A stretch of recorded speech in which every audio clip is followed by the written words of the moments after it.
Bonjour à tous, bienvenue dans un nouveau Vlog. Vous êtes habitués, c'est la troisième session avec Marie, la docteure sport.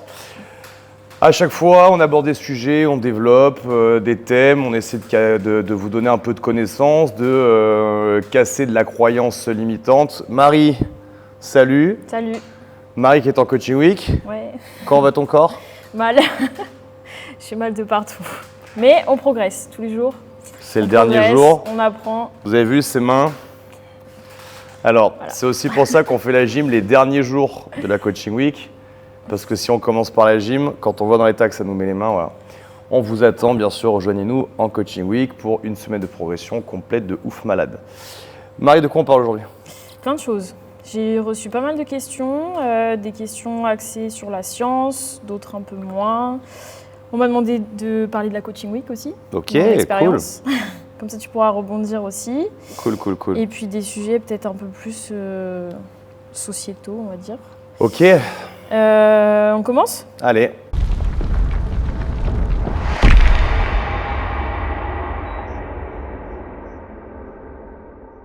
Donc j'ai eu une question d'un abonné qui nous demandait pourquoi les athlètes dopés devraient-ils être suspendus à vie, selon nous. Alors moi j'ai un point de vue plutôt de la physio. Vas-y, en fait, c'est super intéressant. À partir du moment où on prend des produits dopants, que ce soit par exemple surtout on va dire des stéroïdes anabolisants pour prendre de la masse musculaire, le gain que va avoir le sportif, s'il continue de s'entraîner, il va garder ce gain-là. Donc, c'est-à-dire que si, par exemple, un athlète est suspendu 4 ans parce qu'il a été contrôlé positif aux stéroïdes anabolisants, si pendant ces 4 ans, certes, il ne va pas faire de compétition, mais qu'il continue de s'entraîner, le gain qu'il aura eu, il va le garder. Donc, c'est pour ça que ça pose d'autres problèmes. Après, on va se dire, OK, il ne peut pas participer à des compétitions pendant 4 ans, mais par contre, les gains qu'il aura eu par rapport aux autres qui ne se sont pas dopés, il va toujours les avoir. Ce n'est pas au bout de 4 ans que ça aura disparu, parce que pendant ces 4 ans-là, il se sera entraîné. Donc, après, voilà, encore une fois, c'est un vrai problème. En fait... Après, il y a... Pardon, je te coupe, mais il y a d'autres produits dopants comme l'EPO qui vont augmenter la production de globules rouges. Ça, c'est un peu différent parce que la durée de vie d'un globule rouge, c'est 3 mois. Donc, au bout de 3 mois, on aura perdu les gains qu'on aura pu avoir en prenant de l'EPO. Mais vraiment, tout ce qui est stéroïdes anabolisants, si la personne a pris 10 kg de masse musculaire et que pendant ces 4 ans de suspension, elle continue de s'entraîner, les 10 kilos, ils vont rester et les gains de force qu'il y aura eu avec, ils vont rester aussi. Ouais, les gens ne vont pas garder 100%, mais moi, de mon expérience là-dedans, quelqu'un qui va faire plus 20 kilos au squat, par exemple, de PR, il arrête les produits, il va en garder au moins 13 ou 15. Ouais. Quelqu'un qui va prendre 10 kilos de masse musculaire par rapport à des stéroïdes, même s'il n'en prend plus, il va en garder au moins 5. Alors moi, j'ai un avis très particulier sur le dopage. Et je pense que c'est le moment que j'en parle, parce que ça fait plein de fois qu'on me pose la question. Je trouve que le dopage pour la performance, c'est évidemment tricher. Et la farce de je suis suspendu 1 an et demi, 2 ans, 4 ans et je reviens. Je vous prends l'exemple de Lachat à la 4G, et désolé pour les puristes qui le prononcent différemment. Champion du monde de toute catégorie d'haltérophilie. Le mec a d'abord été pris pour dopage, il a pris 2 ans de suspension. C'était un athlète relativement lambda avant. Il prend 2 ans de suspension, il revient et il devient meilleur haltérophile du monde. Donc, il faut savoir que quand vous êtes pris pour dopage, vous êtes viré de la fédération, et pendant cette période-là de suspension, vous n'avez évidemment pas de contrôle antidopage. Donc, bien évidemment que l'autre point, c'est que 3 mois après avoir stoppé la prise de stéroïdes anabolisants, on vous contrôle et vous êtes négatif. Donc, dire « ouais, mais ces tests sont négatifs, donc il ne s'est jamais dopé », ça n'a aucun sens. Je répète, vous gardez 60 à 70% de vos gains si vous gardez un minimum d'entraînement. Et ce qu'il faut savoir aussi, c'est que si on a un bon médecin, dans le sens où il vous prescrit les bons produits avec le bon dosage, vous allez passer en dessous des contrôles. Alors, il y a ça aussi. Ils ne peuvent pas tout détecter. Il y a ça aussi. Là, le dopage, c'est un peu comme le hacking. C'est une forme de hacking. Donc, les gens ont toujours un temps d'avance sur les contrôles et sur les systèmes. Et il y a un autre point, c'est que Voilà, en plus, c'est un sujet que je connais tellement bien, sur le côté systémique même du truc. Dans certains sports, le dopage est vraiment organisé. Et c'est l'organisation qui, pour virer certaines personnes, va sortir des tests antidopage positifs à certains moments. Par exemple, à l'UFC, à une époque, vous avez un mec comme Anderson Silva, qui gagne, je sais pas, 10, 15 combats d'affilée. Au bout d'un moment, il va voir le boss de l'UFC, Dana White, il lui dit voilà, je veux plus combattre pour tel tarif, maintenant que j'ai éclaté tout le monde, je mérite plus. Dana White, il a sorti un papier, il a dit alors par contre, il y a tel temps de combat, tu étais dopé à tel truc, donc non seulement tu vas faire ton prochain combat au tarif que moi j'ai décidé, et deuxièmement, en plus, on va te tester pour le dopage pendant toute ta préparation. Évidemment, il s'est fait éclater, il n'a plus jamais gagné un combat. Donc en plus, sur un système comme le sport de haut niveau, regardons et soyons honnêtes avec le CrossFit, le nombre de gens qu'on a chopés et qu'en fait, quand vous allez sur le site de la FLD, le nom, il est barré en noir, etc., pour pas que les gens aient le préjudice social du contrôle de dopage. On a aussi l'affaire Sabrina Caron, où en fait, elle a été prise pour dopage. Et en fait, elle a obtenu un vice de procédure parce que c'était pendant le Covid. Ils lui ont pas proposé de faire la conférence en visio, ils lui ont exigé de se déplacer et ils auraient dû lui proposer de le faire en visio. Bref, vice de procédure. Et la meuf va fanfaronner sur les réseaux sociaux en disant « Regardez, j'ai obtenu un, donc ça veut dire que je suis innocente ». Bah non, tes échantillons étaient toujours positifs. Donc ne confondons pas les choses.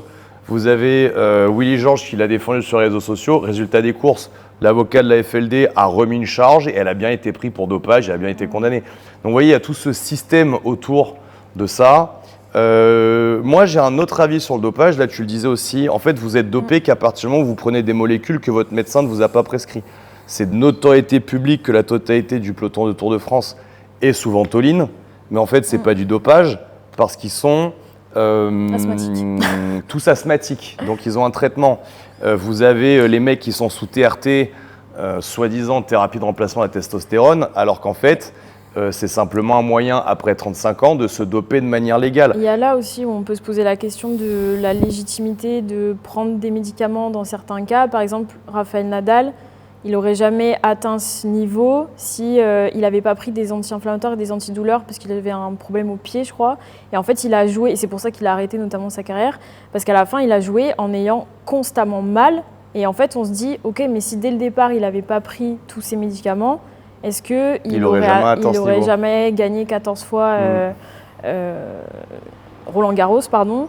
C'est comme Laure Manodou, quand elle nageait, elle se faisait injecter des infiltrations dans l'épaule à chaque fois parce que sinon elle avait trop mal, même pour les entraînements. Donc à partir de là, on se dit, ok, ils ont des capacités hors normes, mais ils ont tellement tiré aussi sur leur corps que du coup, ils se sont déclenchés parfois des blessures, des inflammations qui nécessitent après un traitement. Mais est-ce que du coup, là, on n'est pas déjà dans du dopage ? Oui, absolument. La limite, elle est toujours infime et c'est compliqué aussi des fois de savoir à quel moment on bascule de l'autre côté en fait. Et moi, je vous apporte un autre éclairage, c'est que, alors moi, c'est une vision qui va faire se hérisser les poils sur la tête des gens. Mais en France, par exemple, une femme qui est très très complexée par son nez,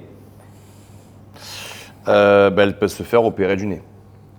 Quelqu'un qui est très très complexé par son manque de poitrine, et ça peut même être remboursé par la Sécu selon le cas, on va se faire opérer de la poitrine. Donc, c'est de la pure chirurgie esthétique, il n'y a pas de problème. Et bien évidemment, il y a toujours les deux cas.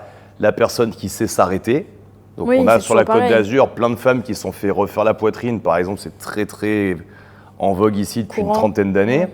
Et c'est pas pour ça qu'on a que des femmes totalement estropiées par la chirurgie esthétique. Elles ont juste fait ça par complexe, par envie, par plaisir de féminité, etc. Un homme, par exemple, qui n'est pas bien dans sa peau parce que trop maigre, on va être très honnête, il peut manger du brocoli et des blancs de poulet et faire du 4x12, il va jamais vraiment s'épaissir. Donc ce mec-là, dans cette logique-là, il va faire une cure, il va prendre 10 kilos, ça va lui faire du bien dans sa masculinité, bien dans sa peau, etc., etc. Moi, en vrai, je m'en fous complètement. Oui, parce que nous, on est des hommes, on ne peut pas se faire mettre 2 implants. Enfin, ça n'a aucun sens de faire ça. Donc voilà, cheater un peu hormonalement et faire ça, franchement, c'est pas un truc qui me perturbe. Même Par si contre, j'amène une petite nuance, vas-y. l'impact sur la santé après, voilà, c'est toujours pareil. Si on fait une petite cure, on va se dire comme ça, une fois pour prendre 10 kg de masse musculaire, effectivement, peut-être que ça va pas impacter votre santé, etc. Mais si après vous tombez dans l'excès, et je pense que c'est là où tu allais en venir, c'était la suite. Le fait de répéter, d'en reprendre et d'augmenter les doses, là après vous allez pouvoir déclencher des problèmes plus graves par la suite. C'était la suite, c'est-à-dire que si ça vous permet, comme une opération de la poitrine ou d'un PIF, ça vous permet de capitaliser sur votre estime de vous-même et que derrière vous faites ce qu'il faut pour l'entretenir, je n'y vois en vrai même pas d'inconvénient. Oui, à côté de ça, nous c'est pas ça du tout qui se passe sur la Côte d'Azur. On a des mecs moi je suis dans la muscu et le fitness depuis plus d'une vingtaine d'années, 25 ans exactement, parce que j'ai commencé, j'avais 12-13 ans. Nous, ça n'a rien à voir, c'est-à-dire c'est des mecs qui se chargent au mois d'avril. Les mecs prennent Sustanon, des cas du Rabolin, ils font des prises monstrueuses pleines de flotte. Et au mois d'octobre, vous les voyez, ils ont perdu la totalité de leurs gains parce que voilà, ils ont gonflé comme des baudruches. Et puis l'hiver arrive, ils commencent à remettre des vêtements, ils en ont rien à branler. Et en fait, les mecs sur 20 ans, ils vont faire ça 20 fois. Ça n'a aucun sens. Et là, les dégâts, on le voit sur les cheveux, le visage, la peau et tout, ça n'a aucun sens. Donc encore une fois, se doper c'est mal, on va même pas discuter du sujet, mais j'ai envie de vous dire, c'est une problématique qui est beaucoup plus compliquée. Aujourd'hui, les gens les plus dopés dans le sport, c'est pas ceux qui se font attraper, c'est ceux qui connaissent les instances et qui font que ils ne se font jamais attraper. Les gens confondent tout et n'importe quoi. Et puis en plus, on pourrait étendre la discussion sur Ouest France qui vous fait un article en vous expliquant qu'un shaker de prot, c'est du dopage, que la créatine, c'est du dopage, que les gens ils meurent parce qu'ils prennent des compléments alimentaires alors qu'on est à 2 morts sur 25 ans. Par contre, Ouest France n'a toujours pas fait d'article sur à quel point la malbouffe bute des centaines de milliers de personnes dans notre pays tous les ans. L'alcool, la sédentarité, warning. Donc le problème qu'il va y avoir, c'est que c'est un sujet fourre-tout, le dopage. Et encore une fois, je pense que c'est pas le dopage le problème. C'est comme si demain on avait la même discussion sur la team. Qu'est-ce que vous pensez de la chirurgie esthétique ? Moi, je vous la fais courte. J'ai une très très bonne amie à moi quand j'étais jeune adulte qui avait un nez avec une bosse comme ça. Il n'y a que elle que ça gênait. Elle était très jolie, je m'en souviens. Florine, il n'y a que elle que ça gênait. Mais elle, ça l'a complexée. Et un jour, elle me demande mon avis. Et je dis, écoute Florine, soyons honnêtes, à quel point ça te perturbe dans ta vie ? Elle me dit, le regard des autres, j'ai l'impression que tout le monde me regarde, je ne peux plus m'encadrer, vraiment, je ne suis pas bien dans la peau et tout. Je dis, est-ce que tu es sûr que c'est que ton nez ? Ou est-ce que tu cristallises sur ton nez d'autres trucs ? S'il y a autre chose. Voilà, parce que si c'est pas ça, une fois que le nez il est fait, elle va partir sur autre chose. Voilà, tu m'as compris. Donc, elle me dit, non, franchement, je te garantis, j'ai bien pris le temps de réfléchir, c'est vraiment que mon nez et tout. En fait, elle s'est fait refaire le nez, elle avait 22 ans. Elle a 37 ans, je l'ai recroisée il n'y a pas si longtemps. Elle est toujours pareille. Elle est toujours pareille, elle n'a absolument rien refait d'autre. Donc, vous voyez, le dopage, c'est un peu ça. C'est-à-dire que est-ce que je me dope comme un taré parce que j'ai un objectif de force spéciale, de sport de haut niveau, je veux gagner 40 000 € par mois et donc je mets tout là-dedans. Franchement, moi demain, vous me payez 40 000 balles par mois pour faire du sport. À tout moment, je me fais le cul comme une passoire. À un moment, il faut dire les choses. On est là, oui, l'important c'est de participer. Non, le sport de haut niveau, l'important c'est de gagner, je suis désolé. Parce qu'il y a plein d'autres choses qui vont derrière. Après, quand on fait du sport de haut niveau, quand on est premier, il y a tous les contrats, la médiatisation. L'important c'est de gagner. Donc il faut gagner. Et c'est pour ça qu'il y en a qui franchissent la limite. Et encore une fois, moi je vais pas taper sur la tronche d'un jeune adulte pas bien dans sa peau qui passe le cap de faire un truc qui est illégal. Parce qu'encore une fois, s'il le fait en étant câblé, ça peut peut-être lui faire du bien dans sa vie. C'est pas tout blanc, c'est pas tout noir. Et en plus, ce qui est énormément drôle quand on parle de ça sur les réseaux, c'est que les mêmes mecs qui vont lancer la pierre à toute personne sur qui il y a une suspicion d'eux, c'est les mêmes mecs qui picolent à gogo, qui mangent comme des gros et qui à 40 ans peuvent pas avoir leur bite. Moi, ce qui me pose problème, c'est même pas ça. C'est pas le dopage. Pour être vraiment honnête, j'en ai rien à faire de dopage. Moi, le problème, c'est le dopage pour la compétition. Moi, j'ai toujours dit, quand je vais commencer à perdre mes cheveux, à vieillir, à perdre de la masse musculaire, moi, je veux mourir en étant un expandable. C'est une discussion qu'on a déjà eue sur les dernières fois. Ça a beaucoup choqué les gens. Mais si moi, pour mourir à 75 ans, en forme, avec des cheveux élatriques et du muscle, et surtout pas grabataire, faut que je passe par la TRT et par l'injection de testostérone, je le ferai. Ça ne me pose, j'ai aucun problème avec ça. Après, Mais encore une fois, je ne serai pas compétiteur. Oui, voilà. Je volerai de l'argent à personne. Non. Tu vois ce que je veux dire? Et je mentirai pas Puis tu fais bien sur ce que mes tu veux gains. de ton corps. Après, Voilà. Là, moi, ce qui me pose problème, c'est les gens qui vous vendent de la performance sportive par de la programmation, alors qu'ils sont chargés comme des mules. Les mecs là qui font les affiliates, les French, et en fait, on s'aperçoit sur 2 recherches sur Internet, dont un nom, je tairai pas le nom, je tairai le nom, pardon, mais les gens qui savent, ils savent. On s'est aperçu que ce mec-là, ancien champion de France d'haltéro, qui a fait des podiums sur des grosses compétitions en France dernièrement, il est allé demander quelle cure il devait faire et il est allé expliquer la cure qu'il était en train de faire sur des réseaux, sur des groupes, sur des blogs où le mec il met son identité et tout. Et après, moi je l'ai contacté, il me dit oui, je suis en train de porter plainte pour c'est usurpation d'identité. Non mec, t'as 22, 23 ans, t'es dans le top 5 français, t'es un menteur. Voilà. Ouais. Donc voilà, là c'est du dopage pour des mauvaises raisons. Vous vous dopez pour battre les autres dans un sport où il n'y a pas d'argent. Je comprends pas. Vous êtes joueur du RCT, vous gagnez 40 000 balles par mois, et vous faites un ligament croisé, il faut que vous rejouiez le plus vite possible. Bah, les mecs vont prendre de l'hormone de croissance, les mecs vont prendre de la testostérone. 3 semaines après, derrière une opération de croisé, ils sont en train de courir sur le terrain. Ça s'est vu, ça se sait. Quand la récupération post-blessure, elle est un peu trop rapide. Voilà, et puis vous avez la même chose. Le problème, c'est qu'en foot, c'est pareil. En foot, la plupart du temps, le seul mec qui est contrôlé, c'est pas l'équipe, parce qu'on va pas faire autant de contrôles antidopage. C'est le capitaine. Et après, on nous explique qu'on comprend pas pourquoi il y a des mecs à 25 ans, ils font des arrêts cardiaques sur le terrain. Enfin bref, c'est un vaste sujet, mais comprenez bien que dans le dopage, c'est pas du tout ceux qui sont testés négatifs qui sont clean. Non, ça veut dire qu'ils sont juste passés entre les mailles du filet. Voilà. Et il y a toujours, comme il y a de l'humain, il y a du réseau, il y a de l'influence et il y a des intérêts. Moi, je ne pensais pas, et d'ailleurs je n'ai vu ça qu'en CrossFit, parce qu'avant c'était peut-être pas la mode, ou peut-être que le CrossFit est vraiment très particulier pour ça, mais j'ai jamais vu autant de gens dont le nom est rayé en noir après un test positif de la FLD que dans le CrossFit. Donc il doit y avoir quand même quelqu'un qui tire un peu les ficelles.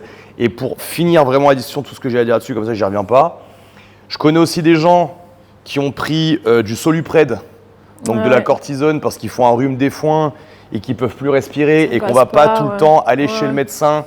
Allô docteur, j'ai besoin d'un rendez-vous, je prends le rendez-vous. Non, il me reste du Solupred de la dernière fois où je connais une pharmacienne, j'appelle et derrière, toc toc, contrôle antidopage. Et donc ces gens-là, ils se sont fait clouer au pilori en disant « Ouais, mais regarde, c'est un enculé de dopé, le mec il est chargé de cortisone. » Alors moi, je suis plein d'allergies, mais plein. Ça aurait pu m'arriver 20 fois de me faire contrôler à la prédisnosone. Et en fait, je pense que là où ces gens-là ont mal géré, c'est qu'en fait, ils ont fait l'autruche. C'est-à-dire que moi, demain, là, je me prends un contrôle comme ça dans une compète, ou peut-être pas dans une compète, mais le dire, voilà, dans la saison. Le mec, il me dit « Ouais, vous allez trouver ça, ouais. Et alors ?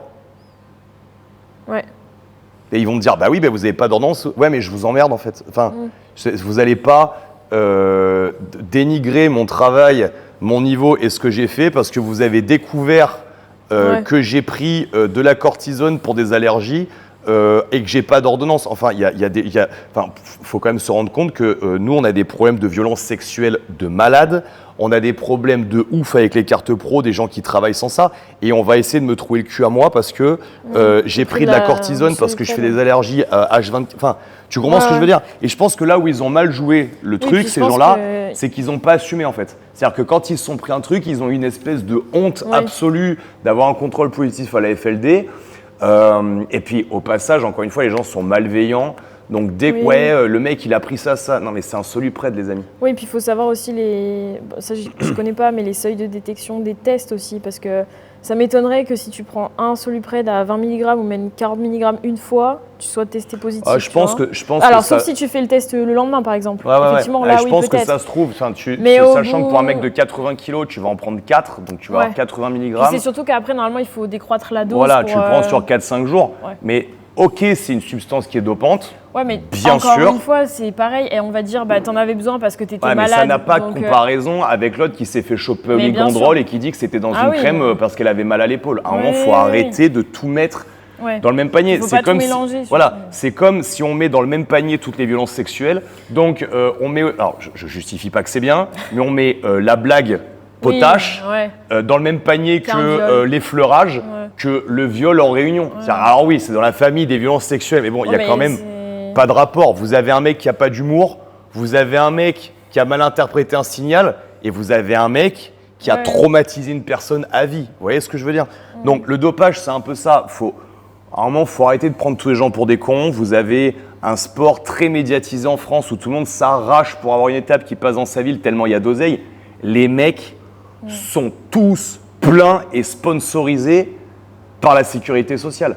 Donc à un moment donné, nous, on est là sur We Are Athletic pour vous donner des vraies pistes de réflexion. Essayez de ne pas attaquer ces discussions-là de manière bête et stupide. Et puis, du coup, moi, je conclurai en disant qu'il faut garder son esprit critique. Et ça introduit la question suivante. Moi, quand je fais des posts sur ma page, j'ai beaucoup de gens qui réagissent en n'ayant lu souvent que le titre. Et ça m'énerve. Parce que du coup, en général, je partage des résultats d'études scientifiques. Et donc, j'en viens au fait de dire qu'il ne faut pas prendre les résultats des études scientifiques sortis de leur contexte. Donc, typiquement, ne vous arrêtez pas à la première slide quand vous lisez un post qui vous parle de résultats d'études scientifiques. J'ai fait un post il y a quelques temps, c'était sur le fait que les athlètes d'endurance avaient moins de testostérone que des personnes qui n'étaient pas très actives physiquement. Alors, ok, j'ai eu quelqu'un qui s'est arrêté à la première slide et qui m'a envoyé un message. Oui, mais l'endurance, c'est bénéfique pour d'autres aspects de la santé. Ok, ça n'a aucun rapport avec ce que je suis en train de dire. Et tout ça pour dire qu'en fait, le gars s'était arrêté à la première slide et après, il a osé me sortir. Oui, non, mais je suis allée voir les études scientifiques, j'ai lu, chose qui n'est pas possible puisque les études scientifiques n'étaient pas en libre accès. Donc moi, j'ai pu avoir accès parce que j'ai une autorisation par la fac. Et donc, le mec va me faire croire qu'il a lu il y avait 4 études en anglais et qui dit oui, non, mais ça manque de contexte. Donc, non, en fait, Les réseaux sociaux. Voilà, les réseaux sociaux. C'est la parole à des gens qui ne devraient pas avoir de parler. Les réseaux sociaux, donc même moi, j'ai été formée pendant 8 ans à la fac pour être experte, entre guillemets, sur un domaine. Et entre guillemets, plus j'apprends et plus je lis sur mathématiques de recherche, plus je me dis, ah oui, en fait, je connais rien. Alors que je suis quand même considérée comme experte. Et c'est pour ça que c'est toujours rageant d'avoir des gens, parce que moi, clairement, ça m'énerve, qui viennent te dire, oui, non, mais là, c'est pas juste, c'est pas comme ça. Et je vais même plus loin, c'est-à-dire que les gens font l'inverse, c'est-à-dire qu'ils attendent des études scientifiques pour développer des conduites à tenir, alors qu'en fait, les études scientifiques sont faites pour valider des choses qu'on a observées. Et ça, encore une fois, c'est une démarche que les gens n'ont toujours pas compris. Je prends l'exemple du collagène. On va donner du collagène aux gens pendant des mois et des mois et des mois. On va s'apercevoir que sur les gens qui ont des tendinopathies avec une conduite à tenir, ça leur permet de récupérer un peu plus vite. Et donc, on se dit, tiens, ce serait bien qu'on vérifie cette hypothèse par une vraie étude normée. C'est pas, tiens, on balance un sujet random parce que ça coûte une couille en temps, en investissement de faire des études. Donc, en fait, on attend d'avoir une observation de terrain qu'on valide scientifiquement. Moi, je vous donne un exemple. Tu parles de la testostérone qui baisse avec les sports d'endurance. Ouais. Moi, c'est quelque chose que j'explique sur mes vidéos et ça va faire des années que je le dis. Et on m'a toujours dit, excuse-moi, source. Oui. Non, mais c'est la source, en fait… C'est l'observation. C'est ça. C'est-à-dire qu'en fait, moi, sur hier, Fréjus et dans mon parcours professionnel en ligne, des gens qui passent du triathlon, du marathon et de tout ce qui est Ironman, donc triathlon très long, au CrossFit, j'en ai connu plein. Et alors, cyclisme sur route aussi. Ouais. Et alors, l'anecdote, c'est que systématiquement, quand ces gens-là, vous leur faites un programme de force où les gens normaux prennent plus 15 en 3 mois, ces gens-là, ils prennent plus 2. Et donc… Mais ça s'explique aussi d'un point de vue physio. C'est lié à la synchronisation musculaire, etc.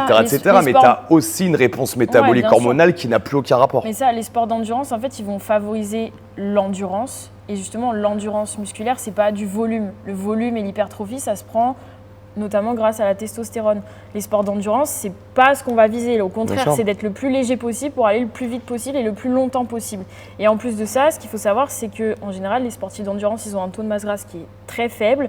Et la testostérone… Se fait dans le tissu adipeux. Voilà. À base le précurseur, c'est les acides gras et tout ça. Le cholestérol. Donc, et on a notamment, par exemple, des cyclistes qui sont ultra secs. Et ils ont une testostérone qui est dans les chaussettes. Parce que ils sont… Et il y a des études qui ont montré dernièrement, c'est factuel, vous ne faites pas de sport et vous prenez des stéroïdes sur 3 mois, oui. Vous avez plus de prise de masse musculaire que quelqu'un qui mange correctement, dort correctement et s'entraîne parfaitement pour de la prise de masse musculaire. C'est-à-dire qu'en gros, entre prendre des stéroïdes, rien faire, ou avoir la vie parfaite et les meilleures stimulations pour prendre la masse musculaire et pas prendre de stéroïdes, vous prenez plus de masse musculaire avec des stéroïdes. Donc ça prouve bien que quand vous faites un programme de 3 mois à quelqu'un, stéroïdes anabolisants égale testostérone de synthèse.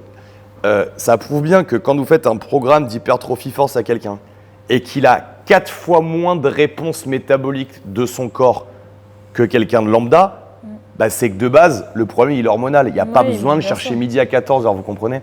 Donc, c'est quelque chose qui est factuel. Et moi, ça fait 15 ans qu'on me dit, ouais, source. Je travaille 10 heures par jour, 6 sur 7, avec des centaines de personnes. Elle est là, ma source. Bon, aujourd'hui, on s'aperçoit, c'est pour l'anecdote que je raconte ça, mais on s'aperçoit aujourd'hui, avec ce qu'elle vient d'expliquer, qu'elle vient juste de valider une hypothèse. Parce que c'est ça une étude, c'est une validation d'une hypothèse, mais hypothèse qu'on a formulée déjà, ça fait des années. En fait, c'est comme ça que ça fonctionne en fait. Oui, c'est ça. J'avais une autre question sur comment le terrain et la science s'enrichissent pour progresser et tout ça. En fait, au début, la recherche, ça part d'une observation de terrain. Donc en fait, on fait des trucs de manière empirique, on ne sait pas trop comment ça marche. Et puis un jour, ça marche, et puis on se dit, ah bah tiens, ça marche, du coup, je vais aller vérifier, je vais aller tester des hypothèses justement pour confirmer ou pas ce mécanisme d'action, ce mécanisme moléculaire, etc. Mais ça part en général effectivement d'une observation de terrain. Sachant aussi que le principe de faire une vraie étude scientifique, il faut d'abord faire un nettoyage de tous les biais qu'il puisse y avoir. Sauf qu'en fait, la particularité du biais, c'est que quand on est dans le biais, on ne s'en rend pas compte. Et puis c'est surtout que c'est impossible qu'une étude scientifique n'ait aucun biais. Ça, c'est impossible. C'est impossible. Donc c'est pour ça qu'on vous l'a déjà dit sur les dernières vidéos, mais il faut bien tout lire parce que, encore une fois, moi j'ai vu des trucs. Je reprends cet exemple de Machin Dupuis parce que lui, j'ai envie de l'envoyer contre un mur quand il fait des posts, où il explique que l'activation de l'épaule, ça sert absolument à rien. Parce qu'il y a une étude qui explique qu'ils ont utilisé des exos d'activation de l'épaule et ça a prouvé qu'il n'y avait pas d'amélioration de la performance. Non, mais c'est même pas ça. C'est qu'en plus, ils ont utilisé 2 exercices qui ne sont factuellement pas des exercices d'activation de l'épaule. C'est-à-dire, c'était un truc avec un élastique où on faisait ça. Il y a un truc avec un élastique où on faisait ça. Sauf que, encore une fois, c'est comme si vous me dites, on a fait une étude scientifique et le courant électrique n'allume pas les lampes. Et vous observez tout le temps que le courant électrique, il allume vos lampes. Et en fait, quand vous creusez l'étude, c'était quoi le contexte vous vous apercevez que pour allumer une lampe, il faut 12 volts et que le courant qui a été testé, c'est 1. Ça ne marche pas. C'est ce qui s'est passé avec le Dr Raoul et le médicament, je me souviens plus du nom là. Et en fait, l'hydroxychloroquine, où en fait, ils ont fait une étude en expliquant que ça a tué des gens, alors qu'il y a quand même des gens qui ont dit, je comprends pas, l'hydroxychloroquine, c'est un médicament qui a une centaine d'années, qui est utilisé dans plein de contextes, ça n'a jamais buté personne. Pourquoi la saturer des gens? Et en fait, il suffit simplement, et personne ne l'a fait, ou très très peu de gens, d'aller voir la dose dont il parlait. Et évidemment, la dose dont il parlait, c'était 15 grammes par jour. Alors dans ce cas-là, sachant qu'à 7 grammes de doliprane par jour, vous êtes mort, il faut interdire le doliprane. Vous comprenez? Donc on a interdit l'hydroxychloroquine parce qu'à 15 grammes, ça tue des gens. Sauf qu'en fait, le conseil qu'on donnait, c'était 500 mg par jour, comme un doliprane. Donc il suffit d'être factuel. Alors je vais faire un crossover de fou, vous n'y attendez pas. Charlie Kirk. Encore une fois, c'est le même système. Ah oui, c'est pareil. Charlie Kirk est homophobe. Sortez-moi une vidéo qui prouve que Charlie Kirk est homophobe. Ah putain, à chaque fois qu'on me sort une vidéo où Charlie Kirk il parle des gays, et en fait il est hyper bienveillant, il explique. Mais parce que et Charlie Kirk il est raciste. Alors ok, alors on va voir, sortez-moi des vidéos où Charlie Kirk il est raciste. Ah putain, j'en trouve pas. Putain, quand il est par rapport à une minorité, le seul truc qu'il dit c'est que 1, les noirs et les blancs ils ont la même ADN, 2, ce n'est pas rendre service aux minorités de couleur de leur donner des passe-droits et de les faire sortir de la méritocratie, parce qu'en fait, ils réussissent pas par eux-mêmes ni par leur mérite, ils réussissent par leur couleur, ce qui est en fait la pire insulte qu'on puisse leur faire. Et donc, on se retrouve encore une fois avec des gens qui vont bavasser des fausses informations qu'ils ont entendues et colportées. Ce sont les mêmes qui sortent des études complètement du contexte et qui gobent tout. Bon, ça fait des vues sur Instagram. Tant que ça fait des vues sur Instagram, c'est pas grave. Nous, on s'affronte un peu, on se clash. Ouais. Quand ça aboutit à ce qu'un mec prenne une balle pour rien, Oui, c'est beaucoup plus gênant, hélas. Donc c'est pour ça, gardez... Si vous êtes intéressé par un sujet et que vous voulez lire des études dessus, allez-y. Mais ne dites pas les résultats d'une étude scientifique, ah oui, c'est vrai 100%. Non, parce qu'à chaque fois, il y a une population spécifique. Déjà, il faut voir si en termes de puissance statistique, c'est valable aussi, parce que des fois, ils sortent des études, ils ont fait sur 5 personnes. Donc 5 personnes à élargir à la société, je pense que c'est un peu léger. Faut avoir conscience des biais. Il faut déjà aussi maîtriser, mais ça on l'avait déjà dit, mais je le répète, il faut maîtriser l'anglais, parce que la majorité, enfin les études scientifiques, c'est en anglais. Et il faut comprendre dans quel contexte l'étude elle a été faite, voir qui a financé aussi, parce que ça peut jouer. Et mettre en perspective les résultats avec d'autres études, parce qu'on peut avoir 50% d'études qui vont dans un sens, et sur le même sujet, 50% qui vont dans l'autre sens. C'est pour ça que quand les gens me disent « Alors, tu as trouvé, ça marche, ce que tu as étudié ?» Et je ne sais pas quoi répondre, parce que ça ne marche pas comme ça, en fait. On va sur un sujet, c'est hyper précis, hyper spécifique, et donc là, je ne peux même pas raconter aux gens sur quoi je travaille spécifiquement, parce que déjà, c'est des connaissances auxquelles ils n'ont pas accès. Et en plus de ça, ça n'aurait aucun sens de leur dire « Ah bah oui, j'ai trouvé que l'augmentation du stress oxydant après un entraînement de répétition de sprint en hypoxie, c'était bénéfique chez des rugbywoman de niveau national. » Qu'est-ce qu'ils en ont à faire de cette conclusion? Et pour autant, c'est les mêmes gens qui vont te dire « Ah oui, non mais ça, c'est pas vrai parce qu'il n'y a pas d'étude qui a été faite là-dessus. » Bah non, en fait. Non, mais c'est ça. Et en plus, aujourd'hui, vous avez cette omniprésence des études publiées un peu partout. Ouais. Et vous oubliez complètement qu'il y a... Enfin, je prends un exemple. On a parlé avec le live sur le CQP avec Mehdi. Vous pouvez avoir lu 250 000 études. Vous n'aurez jamais le niveau d'un mec, en sortant de votre diplôme avec toutes les études que vous avez vues, qu'un mec qui coach au quotidien des gens. Qu'un mec au quotidien qui s'entraîne pour développer de la performance chez lui et chez les autres. Parce que ce qui fait que moi, je peux vous dire, ça marche dans tel cas, ça marche pas dans tel cas, ça marche dans tel profil, ça marche dans tel profil. À telle période de la vie de l'athlète, il faut faire ça. À telle période de la vie de l'athlète, il faut faire ça. À telle période de la vie de l'athlète, il faut faire ça. C'est la multiplication des cas de figure que j'ai eu qui m'a permis d'avoir des grandes lignes. Vous avez des mecs comme Olivier Bollier qui font des podcasts en disant la programmation d'entraînement est complètement pipeau pour 90% de la population.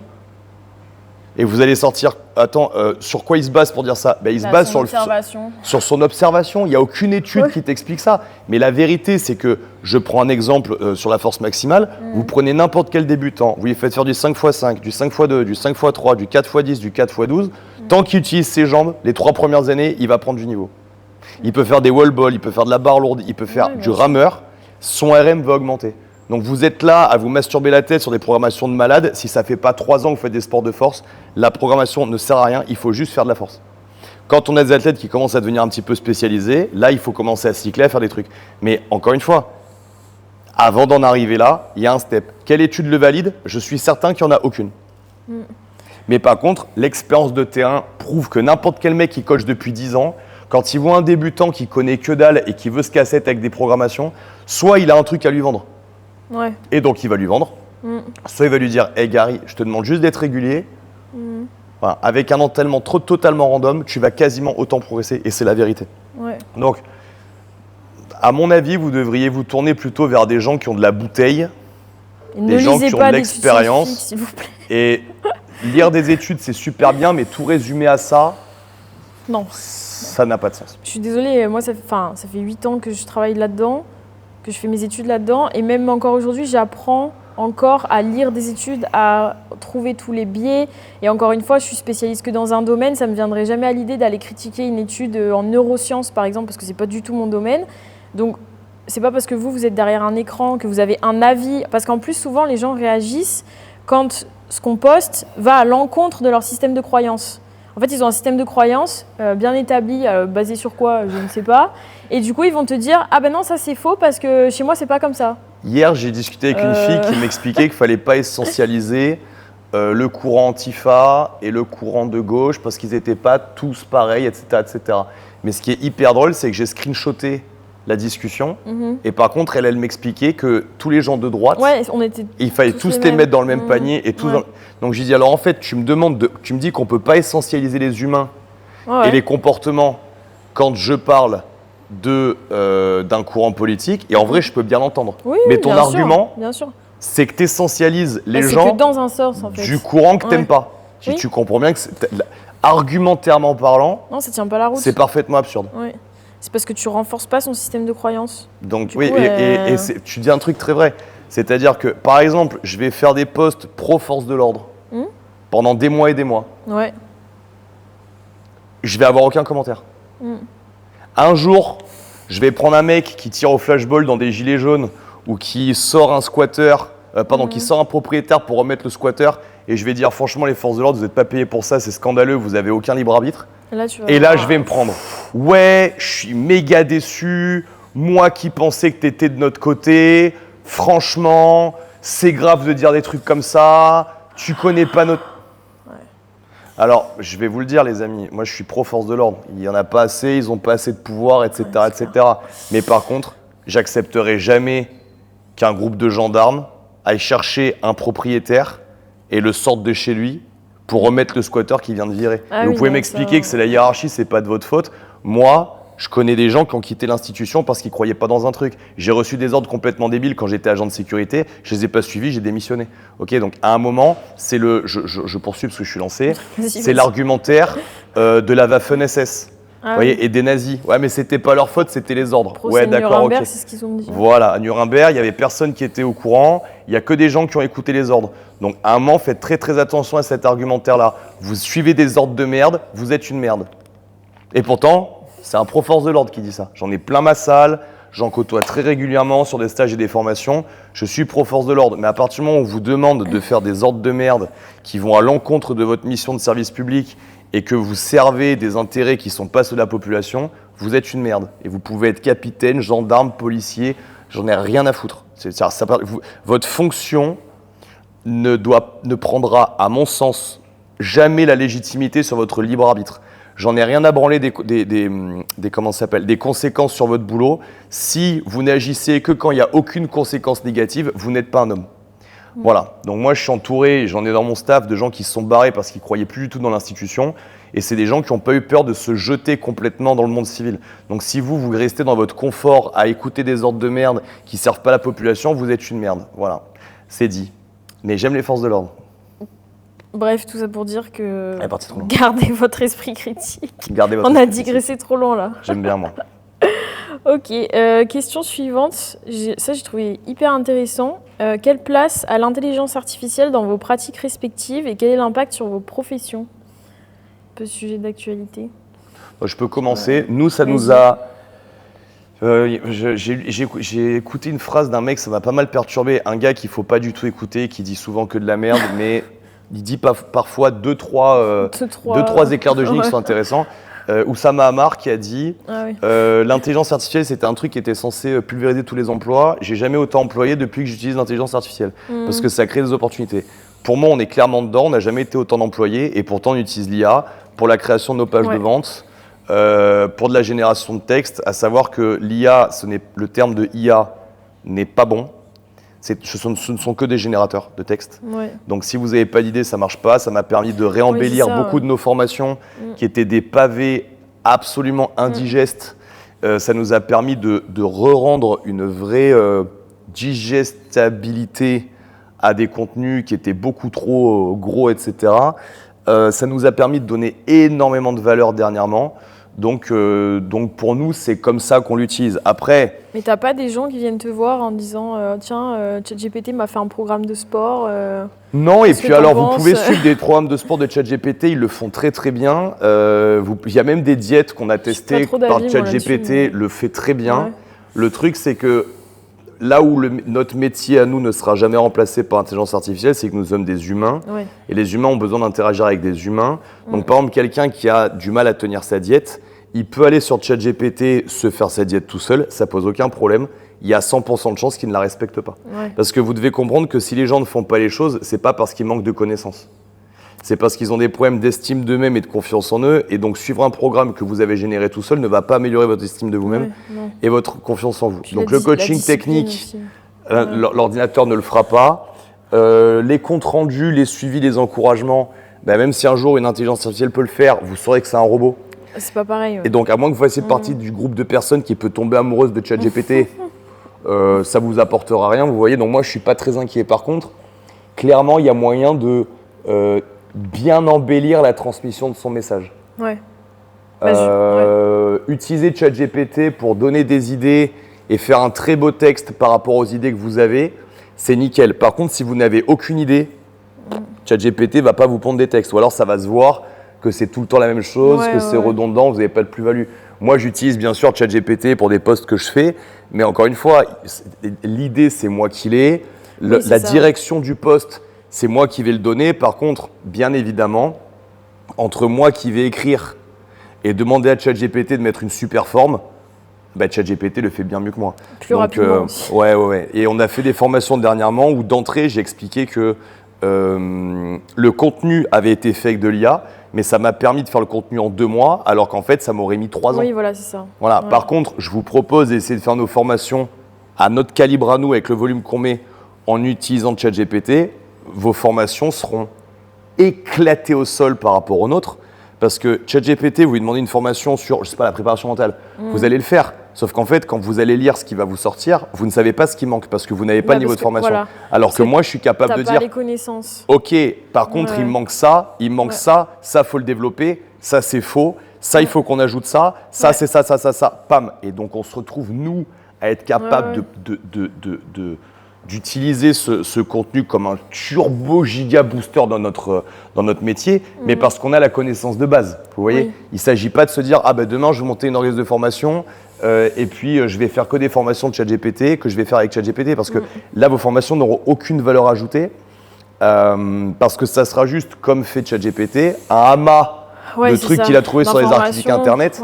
Nous on l'a utilisé, par exemple la première fois qu'on l'a utilisé c'est sur le bouquin, sur le e-book sur l'entraînement en fonction des cycles menstruels.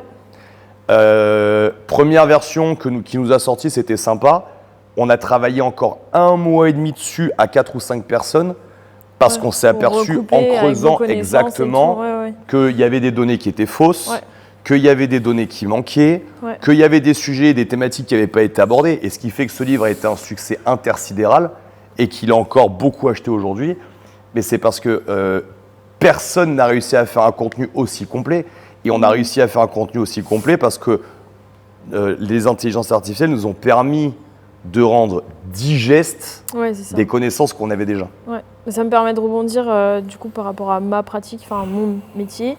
Moi, pour l'écriture de ma thèse, ce serait mentir que de dire que je ne l'ai pas utilisé. Alors, comme tu disais, je l'ai utilisé en mettant des informations, en me disant, par exemple, j'écrivais un texte et je trouvais que c'était pareil pour un manuscrit de thèse, il faut que ça reste digeste quand même. Donc, je disais, voilà, mon texte, il est trop long, trop compliqué, essaye de me le simplifier, de le clarifier, et ça te sort un texte beaucoup plus simple et facile à lire.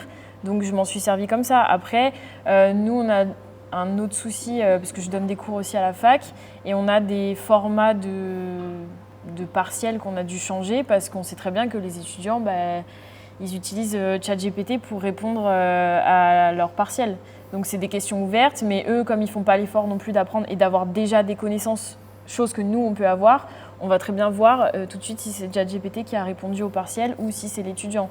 Donc là, on a dû s'adapter, donc on va plus proposer des oraux en direct. Donc l'étudiant arrive, il tire au sort un sujet qu'on a travaillé pendant le semestre et on lui dit, voilà, tu as 10 minutes pour nous faire un exposé, comme ça. Ouais, ça va remettre encore une fois de la connexion entre les humains et on va devoir faire des tests oraux parce qu'à l'écrit, on se fera toujours avoir par l'intelligence artificielle. Et encore une fois, c'est vraiment pour moi la limite et la beauté du truc. C'est-à-dire que vous pouvez, tu vois, par exemple, il y a beaucoup de gens qui disent les réseaux sociaux, c'est nul, ça met de la distance avec les gens. Moi, quand mon fils, il n'est pas là, s'il n'est pas les réseaux sociaux, je ne pourrais pas le voir. J'ai accès à de la famille qui habite à des centaines de kilomètres. Mon fils est éloigné de mes grands-beaux-parents, en fait. Donc de son grand-père et son grand-mère du côté de sa mère. Si on n'avait pas aujourd'hui les réseaux sociaux, il ne pourrait pas avoir cette proximité avec eux. Donc, en fait, les réseaux sociaux vous abrutissent seulement si vous décidez que ça vous abrutit. Si votre fil Instagram, c'est que des meufs à poil et des meufs qui dansent sur TikTok, évidemment, ça vous abrutit. Alors que sur Instagram, vous pouvez trouver sur YouTube des quantités de connaissances qui sont absolument phénoménales. L'intelligence artificielle, c'est pareil. Vous pouvez l'utiliser pour vous rendre complètement abruti ou vous pouvez l'utiliser pour développer de la connaissance à un niveau gigantesque et la partager au plus grand nombre. Donc, ce n'est pas l'outil comme le couteau, comme l'arme à Ah oui, feu. c'est ça, ouais. C'est jamais l'outil le problème, c'est C'est la façon de l'utilisation. s'en Et servir. vous allez avoir l'État qui va systématiquement déresponsabiliser l'humain et va vous expliquer que le problème, c'est l'outil. Donc il faut enlever les armes à feu aux gens parce que les armes à feu, ça tue. Il faut enlever TikTok aux gens parce que TikTok, ça rend abruti. Non, Oui, ça TikTok vous rend responsabilise pas les complètement gens. abruti Ouais. parce que vous avez décidé que TikTok devait vous rendre abruti. Et c'est comme ChatGPT, si tu veux en faire la bonne utilisation, ça revient à ce qu'on disait, il faut déjà avoir les connaissances, déjà avoir travaillé, et là, après, tu pourras t'en servir correctement comme d'un bon outil. Moi, par exemple, pour ma thèse, pareil, je m'en sers pour retrouver des références d'articles que j'avais perdus, etc. C'est super. Par contre, quand je lui dis, je sais pas, écris-moi un paragraphe sur la mitochondrie en altitude, là, je me rends compte, comme tu disais tout à l'heure, si tu lui as pas amené déjà les connaissances, il te sort des conneries. Donc ça ne remplacera jamais vos connaissances et il y aura toujours un effort de votre part à fournir pour pouvoir se servir de ces outils qui, au final, peuvent être très bénéfiques. Mais il y aura toujours un effort et c'est pour ça faut toujours faire des efforts, apprendre, générer de la connaissance et ne pas être feignant parce qu'effectivement, ça peut rendre ultra feignant C'est les les réseaux humains sociaux. qui sont responsables de leurs actes. Oui. Est-ce que j'utilise Instagram pour en faire de l'argent? Ou est-ce que j'utilise Instagram pour scroller et devenir complètement teubé? Voilà. Est-ce que j'utilise ChatGPT parce que je suis très très feignant et je veux juste Oui, pas voilà. y passer de temps? Ou est-ce que j'utilise ChatGPT pour... Moi, je vous donne un exemple, on a fait la formation programme design. Et j'ai utilisé ChatGPT pendant 1 mois pour développer cette formation. Et donc au premier live, pour ceux qui feront programme design, vous le verrez, je dis voilà, voici le texte. Et évidemment, on a utilisé l'IA, mais vous verrez pour ceux qui ont fait la formation nutrition que le texte est beaucoup plus digeste. Ouais. Maintenant, vous pouvez tenter de faire la même formation vous-même par ChatGPT.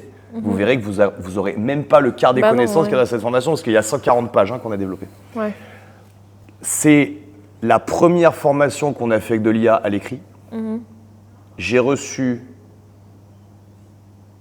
jamais autant de gens inscrits à une formation en pourcentage qui m'ont écrit le lendemain du premier live pour me féliciter de la qualité du contenu. Parce qu'ils m'ont dit, j'ai survolé le bouquin, c'est un bouquin, à ce niveau-là c'est un bouquin.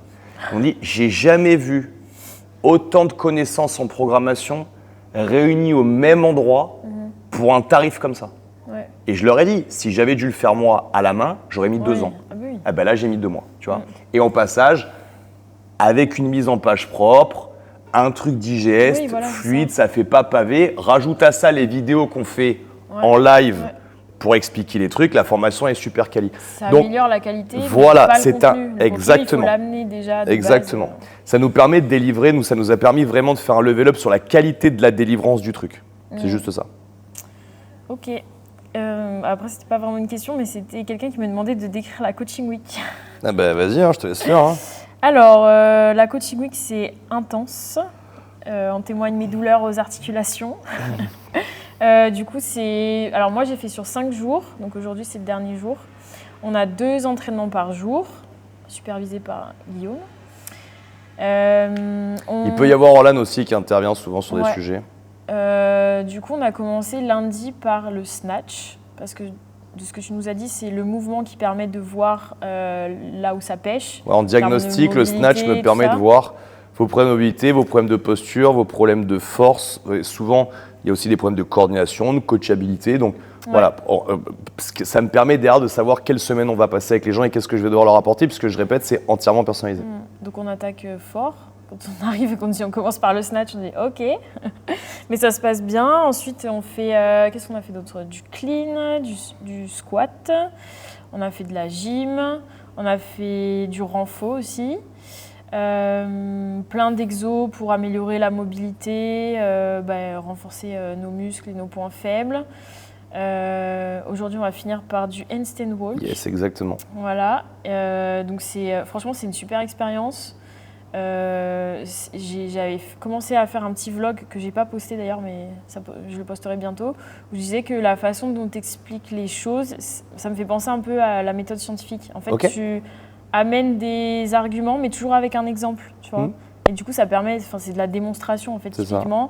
Et donc du coup, t'as pas trop moyen de dire ah bah non mais je suis pas d'accord ou... Le but est de vous apprendre à vous entraîner et j'explique toujours que l'haltéro, la gymnastique, je le dis aussi dans mes stages normaux, ce sont des moyens. C'est-à-dire que le but c'est que vous sortiez de là, vous avez fait 5 jours avec moi, vous avez compris ce que vous avez fait sur le plan cognitif, vous avez compris comment ça fonctionne. Sur le plan corporel, vous avez ressenti ce que vous faisiez, la différence et vous avez surtout compris l'intérêt que ça a et on l'a transversalisé dans d'autres disciplines. Et une fois que vous avez appris à vous entraîner, moi mon but c'est de, encore une fois, le développement personnel par le développement des qualités physiques. Je veux que quelqu'un comme Marie qui fait une coaching week avec moi, elle comprenne que si demain elle veut apprendre la guitare électrique, le solfège ou le kitesurf, le processus d'apprentissage, il est identique et en fait elle va pouvoir apprendre beaucoup plus vite que la moyenne parce que grâce à la semaine qu'on a fait ici, elle a appris comment on apprend. Les notions de précision, les notions de régularité, de répétition, la hiérarchie des fondamentaux, etc., etc. Il suffira qu'elle se pose ces questions-là sur la prochaine discipline qu'elle veut apprendre et hop, tout sera fluide. Ça lui permet aussi de développer un esprit critique en se disant « Ok, est-ce que l'instructeur que j'ai en face de moi, il sait de quoi il parle ou il est en freestyle, il est en improvisation ?» Parce que, encore une fois, quelqu'un... On ça tout de suite. En plus, moi, milieu scientifique, recherche et tout, on voit tout de suite à qui on a affaire. Et, et c'est vrai que comment tu expliques les choses, je me suis dit « Ah ouais, en fait, en science, ça marche un peu pareil, tu vois. » Donc la légitimité, elle n'est pas trop approuvée. Voilà. Ça me fait plaisir. Il y a son frère et un copain elle qui sont là aussi. Ils sont à peu près dans le même état. Mais voilà, nous, la chance qu'on a aussi, c'est que comme je suis quelqu'un de très particulier, des fois dans les stages, vous êtes seulement votre groupe ou seul, ou alors il y a différents groupes qui se mélangent. Et en fait, c'est toujours des gens qui sont réunis autour de mêmes valeurs. Vous avez une vraie plus-value parce qu'il y a une osmose qui se crée, il y a un dépassement collectif qui se crée. Donc vous avez tous les avantages d'être seul par mon coaching très individualisé et tous les avantages d'être aussi avec des gens puisque ça vous stimule. Et pour moi, c'est vraiment des moments qui sont hyper cool puisque comme on a le temps de dérouler, en vrai, la séance dure 1h30, la séance dure 1h30, la séance doit durer 2h30 parce que c'est nécessaire. On peut faire. Il y a certaines personnes qui vont devoir plus pratiquer que d'autres. On peut tout individualiser et on a vraiment des très très belles transformation en fin de semaine et c'est des gens que c'est un stage qui les poursuit pendant plusieurs années derrière. Il y a souvent les gens disent il y a un avant et un après quand même. Typiquement avant cette semaine j'arrivais pas à passer les keeping pull-up, où j'en faisais une et puis après c'est tout. Là tu m'as expliqué 5 minutes. Il est impressionnant. Et c'est bon, j'arrive à en faire 5 à la suite. Ouais, c'est très impressionnant. Donc des fois puis il faut trouver la personne qui t'explique correctement aussi parce que je pense que, parce que je disais à mon frère et tout, je dis c'est quoi, c'est qu'avant on n'a pas eu des bons coachs et en fait je pense que c'est juste la façon aussi, il faut trouver la bonne personne qui saura t'expliquer au bon moment aussi parce que des fois le moment il n'est pas bon et là vraiment donc si vous avez 5 jours à venir passer à hier, venez faire une coaching week. On vous attend l'équipe, on vous attend. Mais préparez votre corps parce que vous allez avoir mal. C'est une super expérience. Moi, le premier stage d'haltéro que j'avais fait sur 5 jours avec Weightlifting 101, le lundi matin, je me souviens, j'étais à Majorque. Le lundi matin, mon avion il était tard. Puis je dis je vais faire un drop-in. J'avais fait tellement d'haltéro en 5 jours, tellement de reps, que sur un échauffement au ring muscle up, je me suis déchiré je me suis déchiré le pec. Un tout petit truc, vraiment, je vais pas faire le mec. Et j'ai dit hop, c'est bon, j'arrête. Alors que tous les autres stages que j'ai fait avec ce mec-là, je les ai beaucoup moins subis. Et en fait, c'est une expérience où musculairement c'est difficile, on va pas se mentir, mais vous allez avoir une progression de ouf. Puis et après, vous pourrez encaisser un volume beaucoup plus élevé. Les articulations aussi. Si, j'ai un truc à raconter. Il y a 7 ans, je me suis fait opérer d'une hernie discale. Donc, j'étais paralysée, j'avais la jambe gauche qui répondait plus ni rien. J'étais pliée en deux dans mon lit. À 22 ans, c'est nickel. Et les médecins m'avaient dit tu referas plus de squat et tu pourras plus porter lourd. J'étais en 2e année de STAPS, donc autant vous dire que le sport pour moi c'était tout. J'avais fait de la natation à haut niveau et tout, et je me suis dit ma vie elle est finie. Donc bref, je me suis remise de cette hernie, sauf que je n'ai jamais retravaillé des squats en amplitude complète. Jamais. En 7 ans, je n'avais jamais refait ça. Parce qu'en fait, à chaque fois, je ressentais des douleurs au niveau de la sacro-iliaque notamment, Parce que, évidemment, le corps, quand on le fait plus travailler dans des amplitudes totales, tout se rétracte. Et donc, c'est pour ça que ça fait mal quand on va chercher un peu plus loin, ça pique. Cette semaine, avec Guillaume, je suis allée chercher un squat complet avec 50 kg sur le dos. Voilà. Et t'as pas mal. Et j'ai eu mal le lendemain, mais musculaire, parce que courbature. Voilà, ça faisait 7 ans que j'avais pas fait un squat en amplitude complète, donc forcément le corps il se dit oula, qu'est-ce qui se passe?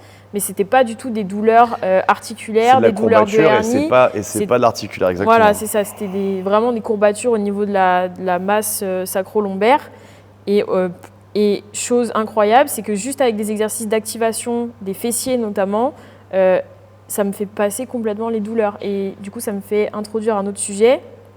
Je ne sais plus si c'est toi qui en as parlé, où j'ai vu une vidéo il n'y a pas longtemps là-dessus, mais il me semble que c'est toi, où en fait, aujourd'hui, on est dans une société où les gens sont tout le temps assis, sédentaires. Et donc, amnésie des fessiers. Voilà, amnésie des fessiers, ils ont mal au dos. En fait, vous achetez un élastique, vous le passez autour des genoux, vous faites 4 séries de 10 abductions, et vous n'avez plus mal au dos. Voilà. Donc c'est ce que je vais faire. En écrivant ma thèse, je vais faire ça. Regardez la vidéo, le vlog qu'on a fait sur les fesses d'acier. C'est notre cours qu'on met tous les mardis soirs à 20h pour les fessiers des gens là. Ouais. Et vous aurez pas mal de pistes à travailler. Mais on a accepté de faire ce cours fessier à la salle parce que c'est très cool sur l'aspect esthétique. Mais on va pas se mentir, mais c'est surtout que ça nous permet nous aussi de rajouter un cours de prévention de la lombalgie, de prévention des tendinopathies rotuliennes, de la relation pied-hanche, etc., qui est quand même guidée par ces muscles abducteurs de la hanche. Et donc, si c'était juste un aspect esthétique, on ne l'aurait pas fait. Mais comme ça nous permet pour nos clients d'ajouter l'aspect esthétique et l'aspect athlétique, nous avons accepté de créer ce cours qui a grand succès. Oui, je l'ai testé mardi. J'avais bien mal aux fesses. Alors, qu'est-ce qu'il me reste comme question? Ah oui, j'ai eu. Ça, c'était mon frère et Romain qui m'ont posé. C'était faire la distinction entre le sport spécifique vs le sport fonctionnel. Avec l'exemple que tu avais donné de l'haltéro.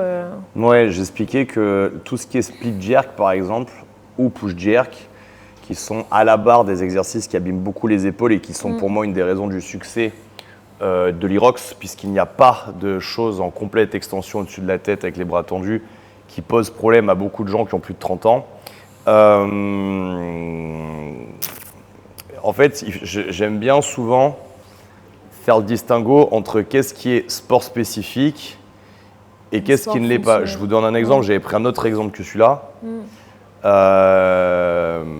Mais je vais finir sur celui-là. En gros, tout ce qui est jerk à la barre, ça n'est spécifique qu'au sport du crossfit et qu'au sport de l'haltérophilie, parce que vous ne ferez jamais un jerk, ni l'action de jerker, donc arriver en tension et déplacer votre corps pour tendre votre bras dans aucun sport, puisque dans tous les sports, le but est de déplacer une charge ou l'adversaire, mais clairement pas de se déplacer de cette manière-là.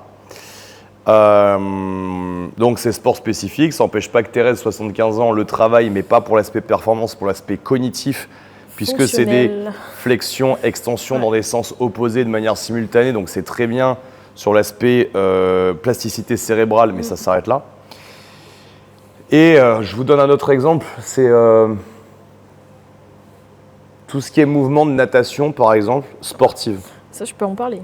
C'est-à-dire que il n'y a pas spécifiquement d'intérêt dans une nage de survie à faire de papillon. Typiquement, pour survivre, vous allez vous mettre sur le dos parce qu'au moins vos voies respiratoires, elles sont tout le temps dégagées et vous allez faire des battements pour vous déplacer. Voilà. Donc, vous n'allez pas apprendre à nager le papillon si votre seul but, c'est de survivre au milieu d'une rivière. Quoi. Le papillon, le crawl, pour des gens qui ont des trapèzes gigantesques qui viennent de la lutte, on vous demande de tourner la tête. Moi, un mec comme moi, je ne peux pas tourner la tête pour sortir la bouche de l'eau sans orienter mes épaules sur le côté, et donc ce qui fait que je suis plus plane par rapport à l'eau et donc je coule.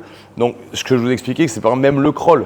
Même le crawl, c'est pas spécialement la nage du juste savoir nager. Ça reste pour moi quelque chose qui est assez sport spécifique. Oui. C'est la nage qui vous permet de nager le plus vite possible, mais dans aucun contexte opérationnel, vous devez nager le plus vite possible. Non. Donc, la seule chose qu'on demande, c'est de savoir nager sans se voilà. noyer. Et donc, Si tu veux pas faire de compète, ça sert à rien de... Moi, ce que je pense, c'est que par exemple, pour quelqu'un qui veut simplement apprendre à nager, j'orienterai mon enseignement sur de la brasse et sur du dos. Voilà. Et j'aime bien me poser les questions sur qu'est-ce qui est sport spécifique, donc qu'on ne va retrouver que dans l'activité physique d'un sport, dans sa version compétitive, voilà. Exactement. Ouais. Et qu'est-ce qui ne l'est pas et donc qui est transversal à tout. Je vous donne un exemple. La force que vous avez développée en bench press, elle est transversale à peu près tout ce que vous allez faire. Votre capacité de natation sur de la brasse, c'est quelque chose qui va être transversal dans plein de choses. Le crawl est sûrement une super nage et il n'y a aucun problème avec ça. Ouais. Mais à partir du moment où je n'ai pas de notion compétitrice, ce truc-là n'a plus vraiment d'intérêt. Est-ce que ça veut dire que je dois jamais l'apprendre? Pas du tout. Sur l'aspect, encore une fois, cérébral, ça peut être intéressant. Sur l'aspect plasticité cérébrale, c'est super cool. Sur l'aspect offset, c'est-à-dire faire des trucs connexes à mon activité et à mon but pour améliorer mon but principal, c'est très intéressant. Après, il y a même des façons de nager que tu peux apprendre qui ne sont pas académiques, on peut dire, ou juste se déplacer sur le dos et faire des mouvements de papillon à l'envers, en gros. Parce que nous, c'est la nage qu'on fait pour récupérer après des grosses séries. Même si tu peux apprendre à nager comme ça, du moment que tu arrives à te déplacer et à survivre, c'est folie. entre guillemets, tu peux très bien faire ça. La brasse, après, encore une fois, j'ai mis une petite réserve sur la brasse. Si tu as un problème de dos et de genoux, on évitera. Oui, c'est pas le meilleur truc, plus bien sûr. le dos. En fait, le dos, je pense que c'est vraiment la nage qu'il faut apprendre. Ouais, enfin, c'est la moi, base. quand j'apprends à nager aux enfants, aux tout petits qui ont 3 ans, je le fais plus, mais je l'ai fait, je leur disais, tu vas sauter dans l'eau et le but, ça va être de remonter, de te mettre sur le dos et faire des battements. Parce qu'au moins, si déjà le petit il a appris ça, mais les parents, ils sont rassurés. Parce que le gamin, il peut tomber dans l'eau et il sait qu'il va remonter, qu'il va pouvoir se mettre sur le dos et battre des pieds jusqu'à l'échelle ou jusqu'aux escaliers. Et ça, on a tout gagné. À partir du moment où on a fait ça... Cette discussion sport spécifique, transversalité, se pose dans tout ce que vous allez faire. Je vous donne un exemple. Et il y a des techniques de sport de combat qui sont sport spécifiques. C'est-à-dire qu'en jiu-jitsu brésilien, ce qu'on appelle tirer la garde et se mettre sur le dos, c'est un truc que vous pouvez faire qu'en jiu-jitsu brésilien. Alors oui, il y a toujours un mec tous les 6 ans qui va arriver à le placer dans un combat à l'UFC. Mais pour 300 qui vont tenter, il y en a 299 qui vont se faire éclater. Et vous allez voir un mec réussir une fois, vous allez dire « Ah, tu vois ça ». Voilà, donc ne soyez pas stupides là-dessus. Mais voilà, cette manière de faire, moi, c'est un filtre en fait que je me mets. C'est-à-dire que est-ce que ce que je suis en train de faire n'est valable que dans un contexte ou est valable dans plein d'autres contextes. Et moi, mon but, c'est à la salle comme en dehors, trouver des méthodes, trouver des manières de faire qui font que ce que je suis en train de travailler soit un outil que je puisse utiliser dans plusieurs contextes. Et c'est important de le rappeler aux gens parce qu'encore une fois, avec les réseaux sociaux, on a trop tendance à avoir des trucs ultra spécifiques. Typiquement, moi, des fois, je tombe sur plein de vidéos d'haltérophiles. Donc, c'est vraiment spécifique à leur sport, à leur compétition. Et je suis sûre, il y a des gens qui se disent « Ah, quand je vais faire un WOD de CrossFit avec des squats clean, il faut que je fasse pareil. » Mais non, en fait, quand vous avez un WOD où vous devez faire, 12 squats clean à 25 kilos, vous aurez, c'est l'exemple que je vous avais donné, c'est pas du tout la même posture qu'un haltérophile va avoir quand il va faire son 1RM au squat clean. Et c'est le fameux débat qu'on a eu au début. Bon, maintenant, ces gens-là ont arrêté d'être stupides, j'en vois moins, ou alors je les ai juste bloqués. Mais c'est le fameux débat qu'on a avec les haltérophiles. Quand on nous devait faire 75 snatch à 35 kg, ils nous disaient que le meilleur placement, c'était leur placement d'haltérophile. Non, puisque ton placement d'haltérophile te permet de faire un RM. Il ne te permet pas de raccourcir l'amplitude pour soulever très léger, très vite et très longtemps, de manière économique. Et on avait des débats lunaires avec des gens qui ne comprenaient pas que ce n'était pas le même contexte. Et donc, j'ai toujours utilisé cette image-là. C'est comme si vous m'expliquiez que pour courir 10 km, vous qui êtes spécialiste du sprint, il faut que j'utilise la même puissance physique, la même position de départ et la même fréquence d'appui, la même longueur d'appui que pour courir 100 mètres. Alors oui, c'est de la course à pied. Oui, ça ressemble, mais comparer le 10 bornes dans sa technique et sa spécificité aux 100 mètres de sprint, il faut vraiment être archi idiot. C'est des discussions qu'on a avec les haltéros il y a 10 ans qui nous disaient « Oui, il n'y a pas 50 manières de faire un snatch correctement. » Oui, mais je dois en faire 75 à 35 kilos. Toi, tu m'expliques comment je vais snatcher 100. Oui, mais il n'y a qu'une manière de… Bah non, il n'y a pas ils qu'une manière, parce que réfléchissent pas, là, tu me parles de comment je soulève une fois lourd. Je te parle de comment je soulève 75 fois léger. Qu'est-ce que tu comprends pas dans l'énoncé? C'est comme, je reprends cet exemple de sprint. Oui, mais il n'y a qu'une manière de courir très vite. Oui, mais physiologiquement, cette manière de courir, elle me permet de courir 100 mètres. Moi, je dois faire 10 km. Ça fait juste 100 fois ça, donc ça va pas être la même chose. Mais ça me fait penser aussi que du coup le physique des athlètes professionnels est spécifique à leur discipline. Bien sûr. Parce que tu prends l'exemple du sprint en athlétisme, vous prenez Usain Bolt, il n'a pas le même physique que Eliud Kipchoge par exemple. Bien sûr. Et en fait le physique est spécifique aussi à la discipline Et qu'on développe. je vais même plus loin. Ça permet de ne pas être frustré. C'est-à-dire que vous allez vouloir toucher un peu à tout dans votre vie, c'est ce que je vous souhaite, c'est une très bonne voie pour s'épanouir athlétiquement. Et vous allez tomber sur des gens qui sont vraiment spécialistes de leur sport. Moi, mon but, c'était d'apprendre à nager, et je suis tombé que sur des coachs de natation au début qui voulaient m'apprendre la natation olympique. Ils n'ont pas compris. Moi, je veux apprendre à nager. C'est pas moi qui t'ai appris à nager. Sûrement.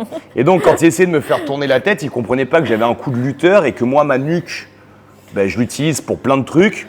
Pas pour nager. Mais pas pour nager. Donc clairement, je suis bien plus à l'aise, bien plus endurant sur de la brasse ou même de la brasse coulée que sur du crawl. Et à chaque fois que je vais apprendre le crawl, moi j'ai pas que ça à foutre de me faire 1h30 de mobilité de ma nuque, surtout que derrière ça va me desservir dans d'autres trucs. Je prenais l'exemple du jerk, pourquoi? Parce qu'il y a une emphase beaucoup trop importante dans le sport du crossfit par rapport au jerk, et donc on a des gens qui ont 40, 45 ans, même au-delà de 35, qui n'ont pas les épaules qui leur permettent de le faire, et les coachs ils insistent, et les gens ils se cintrent les deltoïdes antérieurs, supérieurs, postérieurs. Ça n'a aucun intérêt, alors qu'il suffirait de leur faire prendre des dumbbells et le problème il est réglé. C'est ça. Donc, comment et pourquoi j'explique ça? C'est parce qu'une fois que les gens ils ont compris que c'était vraiment sport spécifique, altéro, crossfit de compétition, vous voulez faire du crossfit en compétition, l'altéro, les gars, la question ne se pose pas, il va falloir le faire. Mais si vous regardez votre démarche, non, c'est juste d'être le daron le plus fit de la cour de récré, quand on vous propose de faire du push-jerk, rien ne vous empêche de dire moi je vais prendre 2 haltères, 2 kettlebells et je vais pouvoir mettre lourd, je vais pouvoir me faire des épaules solides et stables, mais par contre je vais pas utiliser cette barre qui en rotation externe m'explose complètement les épaules. Et vous allez, je reprends l'exemple du handstand walk par exemple. Le handstand walk c'est très sport spécifique du crossfit, c'est pas demain la veille que vous êtes meilleur dans un sport parce que vous faites du handstand walk. Ça vous permet de développer aussi, pourquoi pas, un peu de plasticité cérébrale, etc. Mais une fois que j'apprends, par exemple, quand j'ai ma cliente de 52 ans, ça fait 2 ans qu'elle est chez moi, mais elle est en surpoids, elle n'a jamais fait de sport avant.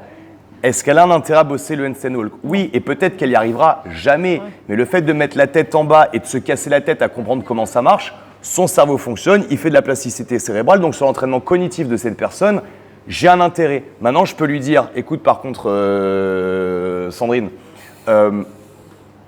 ne te prends pas la tête. L'entraînement que tu fais, le temps que tu passes à bosser, il te permet de développer ça. Donc l'objectif, c'est même pas que tu y arrives. Oui, c'est parce pas que là, on est frustrée. Voilà, on n'est pas sur un entraînement pour faire de toi une athlète, parce que sinon, votre cliente, au bout de 2 ans, elle va vous dire honnêtement, Guillaume, j'en ai rien à foutre de marcher sur les mains. Enfin, ça n'a pas changé ma vie. Moi, je suis secrétaire médical, ça m'intéresse pas ce que tu me racontes. Et moi, je vais pouvoir lui dire oui, mais je ne fais pas ça pour que tu arrives à le faire. Je fais ça pour mettre ton corps dans une situation où il va devoir travailler, il va devoir se casser la tête. Et là, on est en train de ralentir ton investissement cognitif. Et à ton âge, c'est vraiment ce qu'on veut. Et donc, elle comprend l'intérêt de faire du jerk, pas forcément lourd pour pas s'inflammer. Elle comprend l'intérêt de faire du handstand walk parce qu'on lui a expliqué que le but, il n'était pas athlétique, compétitif, il était cognitif, fonctionnel. Donc, cette question-là, elle permet surtout d'ancrer les gens dans un plus long terme et de ne pas les frustrer quand ils n'y arrivent pas. Moi, mon coach en natation m'aurait expliqué qu'il aurait compris que par rapport à ma morpho, c'était compliqué, que je me perfectionne sur un truc et de temps en temps, pour me faire un peu de mobilité ou pour varier le trail, il me faisait faire du crawl. J'aurais compris pourquoi j'en faisais. Il n'y avait pas de problème. Le mec voulait absolument, il m'explique, non, nager, c'est le crawl. Non mais oui, c'est un idiot. D'accord. Non, parce que si ton seul but c'était vraiment d'apprendre à nager pour te débrouiller, peu importe si on te balance en plein milieu de l'eau, tu es capable de te débrouiller. Et il n'aurait jamais dû te dire. C'est pour ça qu'en plus maintenant ça me fait distinguer la natation de savoir nager. Oui. Parce que j'ai connu des gens, connu des gens qui savaient très bien nager. Et je pense que si on observe la technique en natation, ils sont éclatés au sol. Mais comme ils ont toujours, souvent l'exemple que je prends, les gens ici, ils ont des bateaux. Donc quand ils ont des parents qui ont des bateaux, un peu d'argent, ils passent leurs étés en bateau. Et on se retrouve avec des individus, ça fait 20 ans qu'ils passent l'été en bateau, ils nagent très bien. Et je pense que si on leur met un cours de natation, Oui, c'est ça. le prof de natation s'arrache les cheveux en disant mais qu'est-ce que c'est ça? Et parce que c'est pas académique, mais les mecs ce sont des dauphins en fait, parce qu'ils ont passé du temps dedans.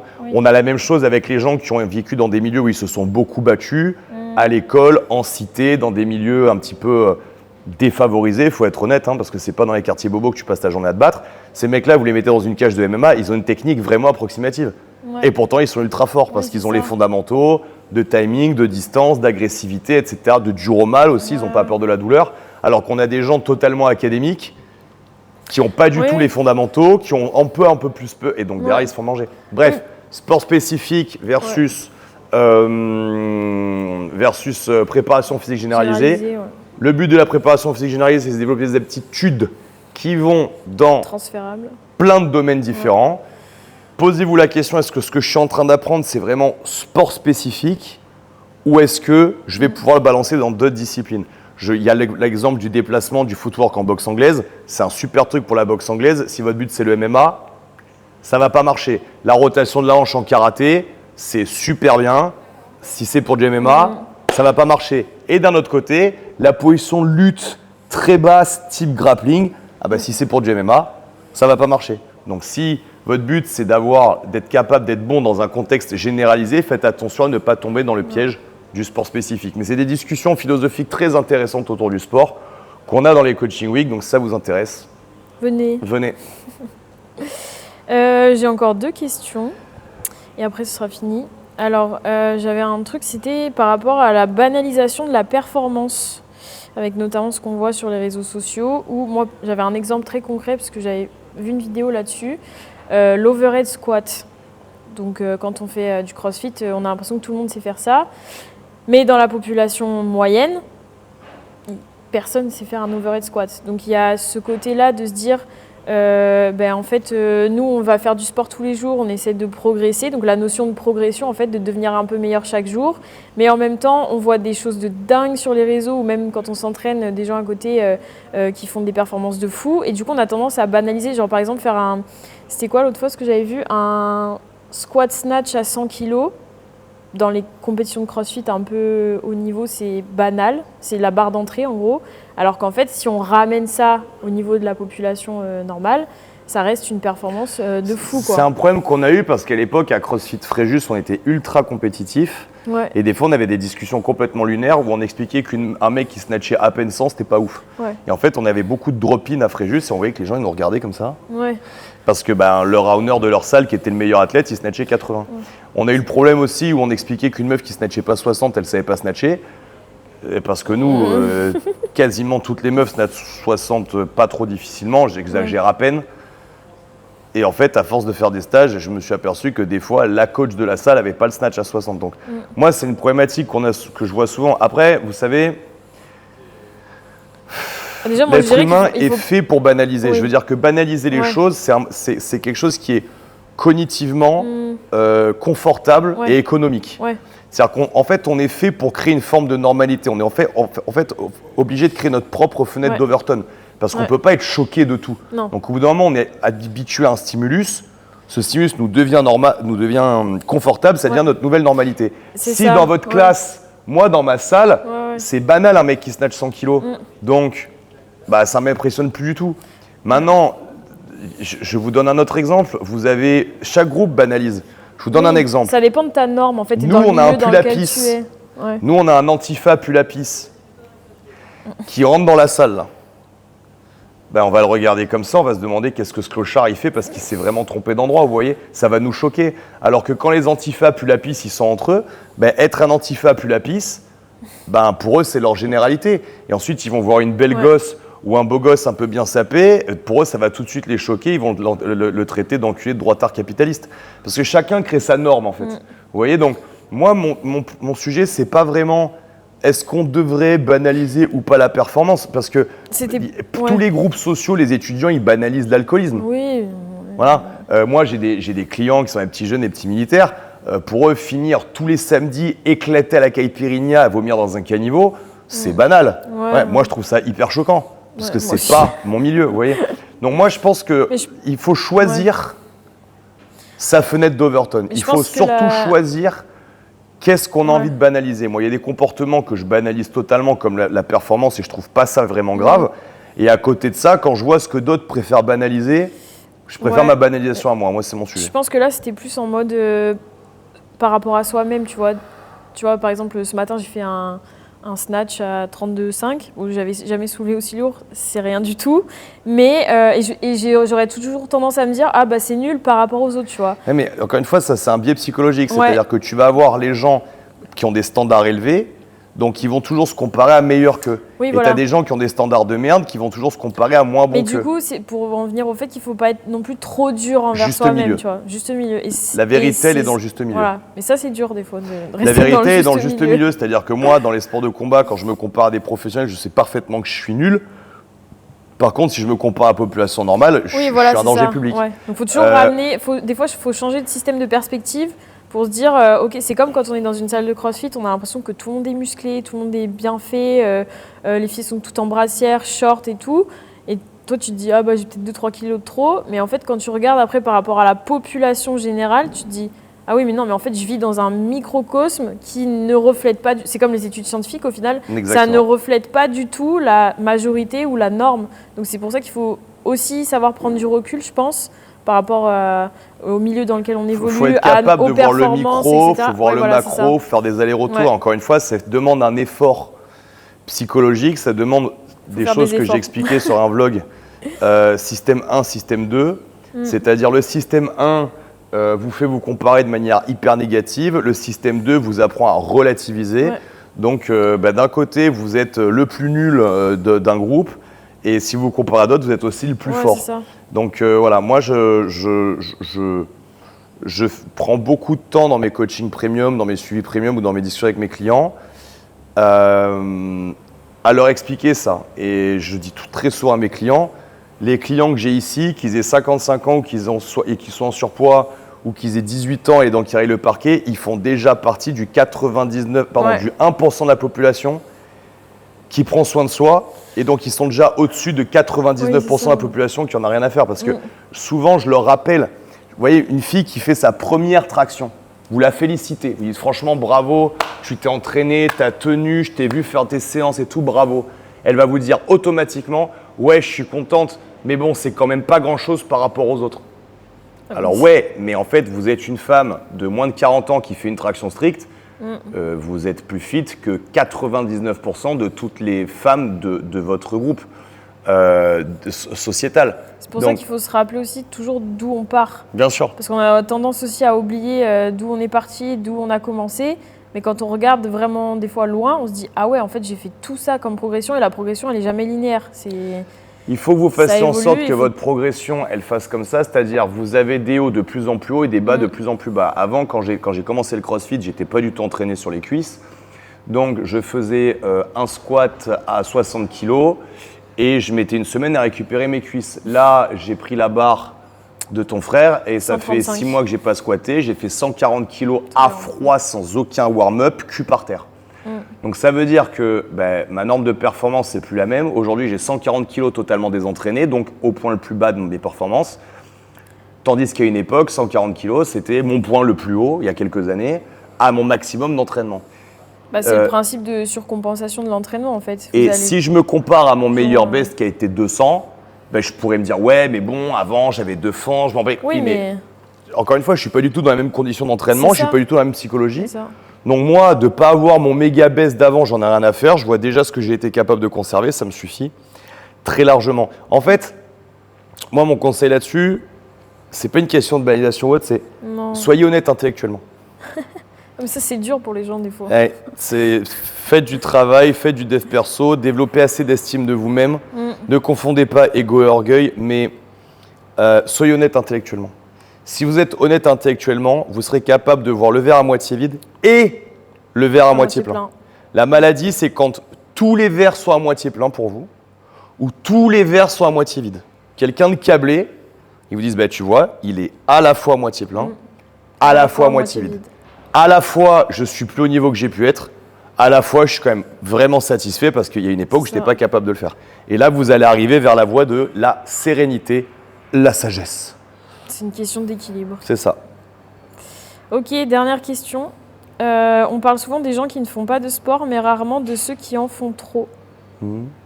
Et avec un petit, entre parenthèses, le surentraînement. La bigorexie.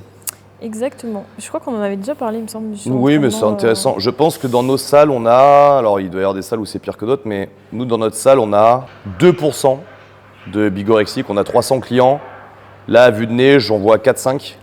J'en vois pas plus. C'est toi qui as vu qu'ils étaient comme ça? Oui. Ouais. Ouais, là, c'est les gens... en général, ils s'en rendent pas compte. Non. Ils ont toujours une justification, d'ailleurs. Ouais, j'en fais beaucoup trop.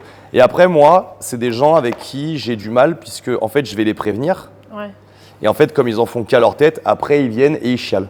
Ouais. C'est-à-dire que c'est des gens, c'est des gens qui vont exister par leur souffrance, qui vont exister par leurs problèmes. Donc, c'est des gens, ils s'entraînent trop. Vous leur dites, attention, tu vas te blesser. Ils disent, non, c'est bon, je gère. Ils viennent, ils se blessent. Et après, ils en parlent à toute la salle. Ouais, mais j'étais inscrit à tel truc et en fait, je peux pas le faire parce que tu comprends, je me suis fait ça. Et donc, ils se donnent une existence sociale par rapport à ça. C'est très, très usant. Ça, c'est bigorexique. Le surentraînement, je pense que ça va encore plus loin. Souvent, on le détecte a posteriori, le surentraînement. C'est souvent quand la blessure arrive ou le burn-out sportif ou une maladie qui se déclenche, une infection, etc. Et c'est pour ça que c'est d'un point de vue médical, je ne suis pas médecin, je le répète encore une fois, mais quelques notions là-dessus. C'est super dur de détecter le syndrome de surentraînement parce que des fois, même on va faire un prélèvement sanguin pour voir s'il n'y a pas de déséquilibre. Et des fois, ça ne s'exprime même pas au niveau biologique, biochimique. Le surentraînement, c'est plutôt un syndrome.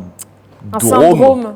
On en parle de syndrome de surentraînement. Ouais, c'est plutôt un syndrome parce que ça va s'exprimer de manière hyper aléatoire chez les gens. Et ça dépend aussi souvent du contexte parce que souvent c'est un tout en fait qui fait qu'on tombe en surentraînement. C'est que la pratique elle est trop intense ou une charge trop importante. Il y a souvent le stress, un environnement professionnel, personnel qui est ultra stressant. T'as de la charge mentale, t'as trop de trucs en fait, le surentraînement, c'est vraiment ultra complexe et ça va jamais se déclencher de la même manière pour un athlète ou un autre. Et des fois, on a même l'impression que des gens qui s'entraînent pas tant que ça, entre guillemets, peut-être 1 ou 2 heures par jour, ce qui est déjà énorme pour la majorité de la population.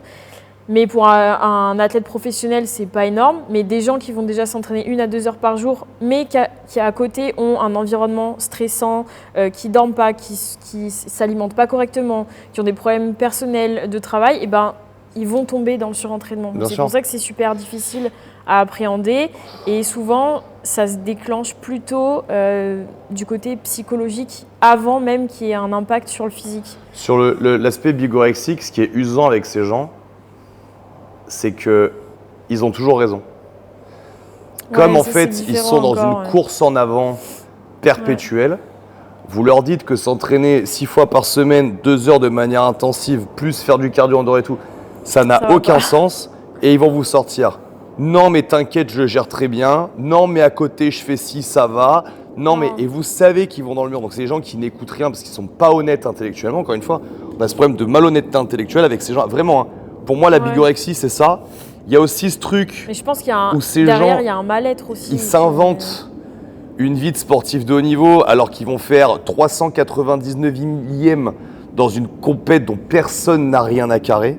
Il faut être honnête. Nous, la plupart du temps, ces gens-là, ils sont dans le triathlon, ils sont dans la compète de CrossFit.